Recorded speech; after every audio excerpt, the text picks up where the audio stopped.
Familia, what's going on? Welcome to a brand new edition of Who's Lucy, brought to you by J&J Toy Giants. I am your host, JD, and we're going to be going over some brand new loose figures that I've actually picked up, and we're going to be going over that in just a minute of what those are, but wanted to give a shout out to all of our newer viewers and also our returning viewers, of course. But if you're just new, looking at the channel for the very first time, thank you so very much. Check out our playlist if you want to watch any of our other Who's Lucy episodes. Got all kinds of stuff there. And let's get to the toy review. Let's start the video. Yes, friends, these are going to be the loose figures that I bought from Mecca Market on his Whatnot auction. Again, he is Mecca Market. You want to make sure that you actually check him out on Whatnot. He's a super cool pal. I've purchased from him thousands of times, as you've probably witnessed in the last few months. But these are some figures that I purchased, and there were also some that he kind of gifted to me as well, because he likes to throw in some goodies when you receive your order, so that makes you gonna, want to buy from him more, because you never know what he's gonna get you or give you when he actually sends your order. So right off the bat, you're gonna notice there are gonna be 3 Overdrive Power Rangers: the red, the black, the blue, as well as the 1991 Logan or Wolverine Toy Biz figure. And there's going to be a couple of Bruce Waynes from the Kenner Batman animated series, as well as Two-Face from the Batman animated series Kenner line, right before the Kenner went out of business. But yeah, so let's go over some figs. All right, so we're going to start off by going over these Batman the Animated Series figures that I got from Mecca Market on Whatnot. So this one's actually a little bit kind of warped. I guess it might have been in the sun, or it got melted somehow, way or shape or form. It got damaged, but it's all cool. So this is the Two-Face that came out in the Batman Animated Series in 1992. This also came out in 1992.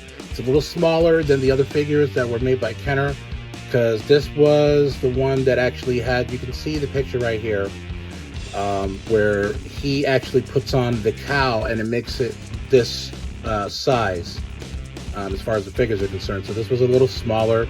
The articulation were basically what you would see in every basic figure now. There's not a lot of articulation as far as like the actual figure is concerned, but that's the way it was back in the day, before multiple articulation on figures became a thing, like the Marvel Legends and As It Falls Down. But yeah, so when's the later on in the toy world, they started coming out with multiple articulations on figures to make them more appealing to the clientele or the customers. You can see this was one of the first Two-Faces that would come out, and you can see the picture right here of the package, what it looked like.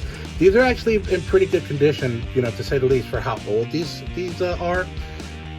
This one in particular came out a little later. As you notice, it has like a little, his head pushed down a little bit. I actually noticed that just recently, before I actually started shooting this particular review. But so I wanted to do some research to see exactly why that was. So this is actually the Decoy Batman action figure. They're still under Kenner, and that actually came out in 1994. So basically, it was supposed to be a decoy, so his head pushes down, and then the Batman cowl, and his armor goes on top of it. And that's basically how it would work. They were pumping out so many different, action figures for the Batman the Animated Series, and as you saw on one of the Whatnot purchases that I got from one of the other Batmans, that particular suit, I have yet to find that particular suit that I did on the previous video that I did on the Batman figure. So you're going to see a little link up on the top right hand corner when I did that video, so you can see what it looked like. So that's one of the reasons why I specifically, I should say, I can't even speak today, bought these figures. And they were fairly, I don't want to say cheap, but it was a good deal. I'll say that. I hate to use the word cheap, because it pardon my phrase, it cheapens the actual figure itself, or whoever sold it to you. But I don't like to use the word cheap as much. But it was a good deal. And again, like I said, Mecca Market, he's your dude. He's actually, at the time of this recording, I was just past Black Friday. So again, depending on when this video comes out, I really hope that you guys had a wonderful, wonderful Thanksgiving and Black Friday. Mecca Market is going to be doing a Cyber Monday deal, so I'm sure I'm going to buy. Now, one of the things you'll probably notice with a lot of different buyers, for people that actually buy these vintage figures, have some sort of a sentimental value, not necessarily the actual figure itself, because anyone that, and this is just my opinion, and I'm not singling anybody out, but mainly the figures now are so articulate, with the DC McFarlane and all that. They would rather have that than these. And as it follows again. So basically that's the reason why.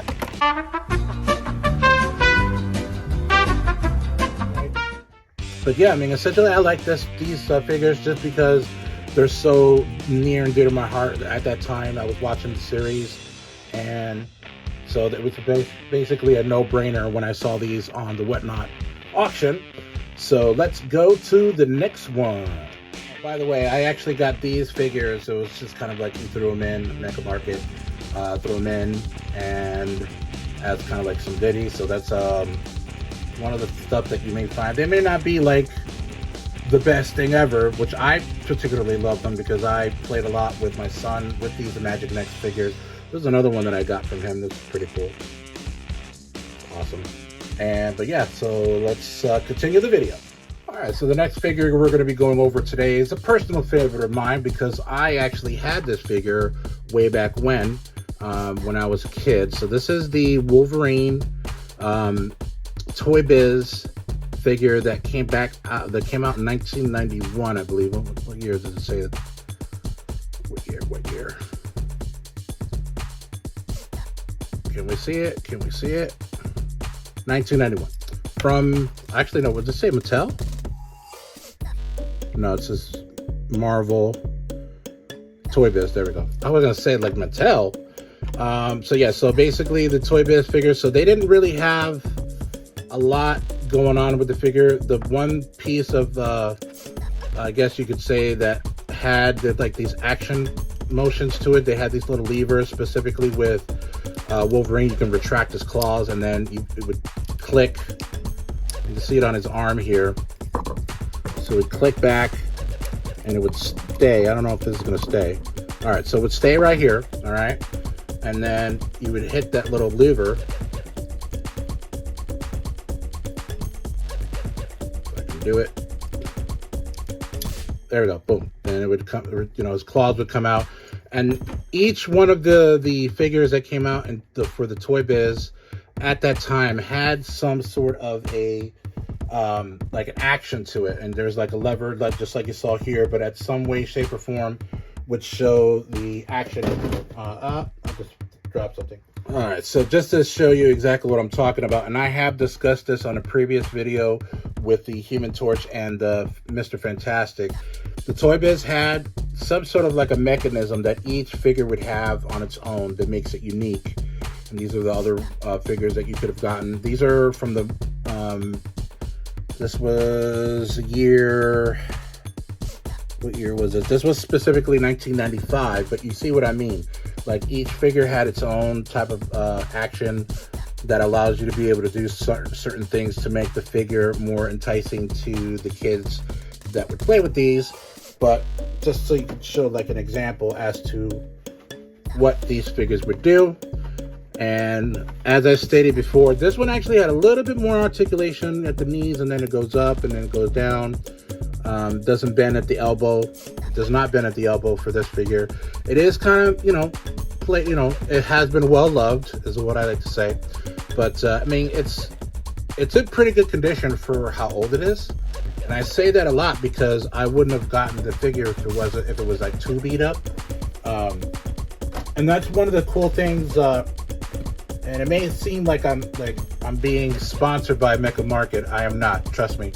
But it's just because he basically shows you the stuff before you buy it. Like a lot of the Whatnot sellers, they do great things. But one of the things that I kind of drew to Mecca Market more than others is because he shows you specifically what they do.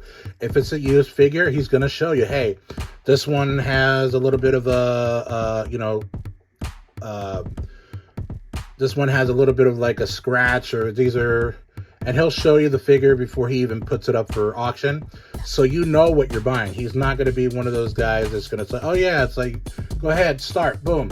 Oh, so-and-so bought it. Okay, cool. And you didn't even know exactly what it looked like, or if there was anything wrong with it. And you know what? And that's cool, because people will still buy stuff, even if it's like a little bit broken or scratched up, because a lot of people will use it for parts. A lot of people will do customs, and you know, they get a good deal on figures so that they can kind of crack them open and use some of the different appendages as far as like the figure is concerned. I don't remember if this one actually came with the mask. I don't believe so. But, you know, even if it didn't, there were so many different other ones with Wolverine that did have a mask. So, you know, it's not like you're going to be out of that. I remember when I used to play with these figures, there would be times I had two different Wolverines. Naturally, they had different costumes, but I imagined that they all had the same uniform. One with a mask and one without the mask. So if I was like, you know, playing with my figures, and I would be like, oh, he goes inside, so he takes his mask off. And then I start playing with this one. And then, oh, he goes back outside, so he's going to get ready for a fight. Then I switch it out with the next one. So it's a pretty cool figure. I'm going to see if today, the holiday season, a lot of my wife and the kids and my mother-in-law are out shopping. And so I'm going to be kind of like updating my figures, putting some new stands for these, because I just got some stands. So yeah. Let's go to the final one of this video. All right, wrapping up this Who's Lucy episode for J&J Toy Giants are going to be the red, blue, and black Power Rangers Overdrive. So these are the Overdrive Rangers.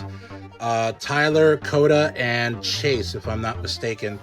I wasn't a really big fan of this iteration of the Power Rangers. Nothing that it was like bad about it. Like it was watchable.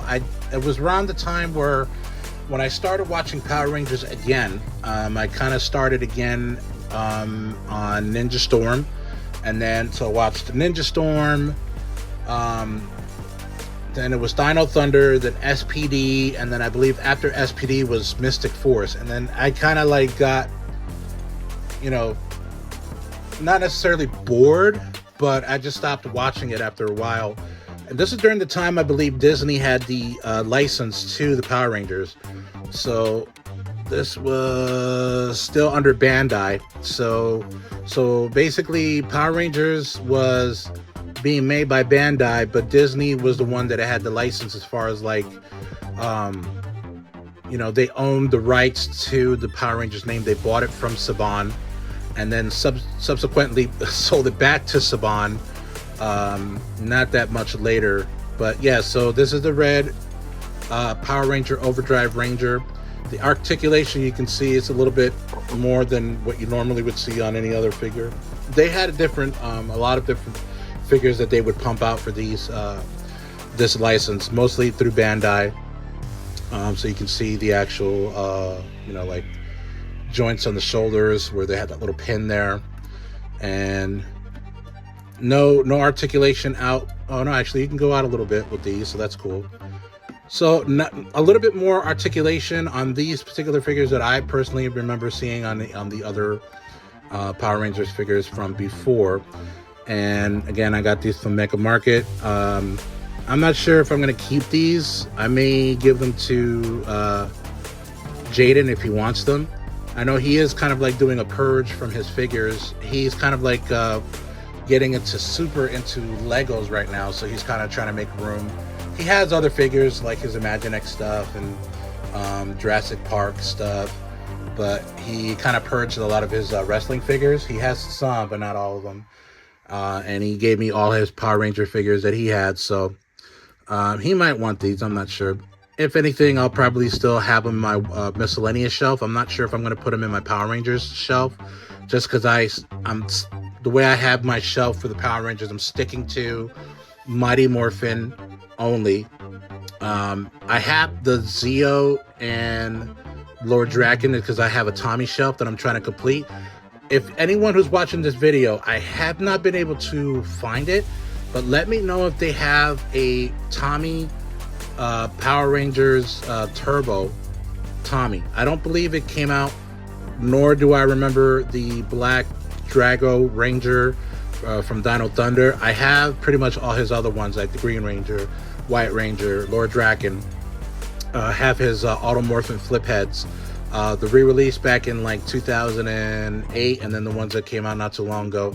I'm still on the hunt for the original ones that came out through Bandai, but let me know if there's other Power Ranger figures, specifically the Black Drago Ranger through Dino Thunder and Turbo Red Ranger for Tommy, because I really want to complete that just as an homage to him, you know, pay homage to him as he sadly passed away about a week, this past week. It was already been a week since his death by the time this particular video has been recording. But these are really cool action figures. There's not a J&J Toy Giants video if there's no figures falling down. But you know, these came up on the Whatnot through Mecca Market, and I'm like, you know what, I'll get those. You know, those they seem pretty cool enough. But yeah, there's not really much I can say about these. They're pretty standard. There's no action that they do, which a lot of other times they do have like some type of action mechanism that they makes them do certain things. But these are just regular cool, like, articulated figures for Power Rangers Overdrive. I might give it another chance and rewatch some of the episodes, so who knows. If you guys want to slip into my DMs and purchase these from me, that I'm not saying I won't take your offer, but you know, hit me up, slip in my DMs. But yeah, that pretty much does it for this edition of Who's Lucy. Be with you in a moment. Yes, friends, so that's going to do it for this edition of the Who's Lucy, brought to you by J&J Toy Giants. Again, I'm your host, JD. Be sure to like and subscribe, and also comment in any of our video submissions on YouTube, Twitter, Instagram, and Facebook, and follow us on TikTok. Been doing a lot of live streams on TikTok recently. I want to make sure that we are fully using that type of social media, but definitely going to try to get more active on the social media, so you guys follow us. Also follow us on Twitch. I've been doing a lot of Twitch streams recently to make up for the time that we weren't doing anything. Of course, Jaden's going to be doing a lot more Roblox. I'm not sure he's going to be doing any like Minecraft or anything like that, but we will be doing a lot more to come. And also follow us on YouTube, or subscribe to us on YouTube, as you can watch a lot of our Twitch stream replays if you don't miss it, or if you missed it on Twitch, you can follow us through there and watch those videos, but also find some more toy reviews and unboxings that we're going to do. But happy holidays, folks. We'll see you again. Keep on cruising. Later.